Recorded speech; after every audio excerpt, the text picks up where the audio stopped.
একবার ভগবান মহাদেব পূর্ব দিকে মুখ করে ধ্যানে বসেছিলেন। ঠিক সেই সময় মাতা পার্বতী পিছন থেকে এসে মহাদেবের দুটি চোখ বন্ধ করে দেন। মাতা পার্বতী যখন মহাদেবের চোখ ঢেকে দেন তখন সমগ্র বিশ্ব অন্ধকারে ঢেকে যায়। তখন মহাদেব তার তৃতীয় নয়ন খুলে দেন, যার ফলে পুনরায় আলো ফিরে আসে। কিন্তু সেই তীব্র তেজে মাতা পার্বতীর শরীর ঘেমে ভিজে যায়। সেই ঘামের ফোঁটা থেকে একটি শিশুর জন্ম হয়, যার নাম রাখা হয় অন্ধক। এরপর মহাদেব অন্ধককে অসুরদের হাতে তুলে দেন। তারপর অন্ধক বড় হয়ে অসুরদের রাজা হয়ে ওঠেন। সে কঠোর তপস্যা করে ব্রহ্মদেবকে প্রসন্ন করেন এবং একটি অলৌকিক বর লাভ করেন।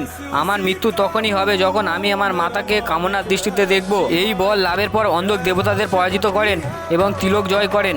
এরপর তার মনে বিবাহের ইচ্ছা জাগে এবং সে জানতে পারেন যে তিলকের সবচেয়ে সুন্দরী নারী হলো পার্বতী। তখন অন্ধক মাতা পার্বতীকে জোর করে তুলে নিয়ে যান। ঠিক সেই সময় ভগবান মহাদেব উপস্থিত হন এবং অন্ধককে বলেন, মাতা পার্বতী আমার স্ত্রী আর তোমার মাতা। এরপর ভগবান মহাদেব অন্ধককে বধ করেন। তো বন্ধুরা, কমেন্টে হর হর মহাদেব অবশ্যই লিখবেন।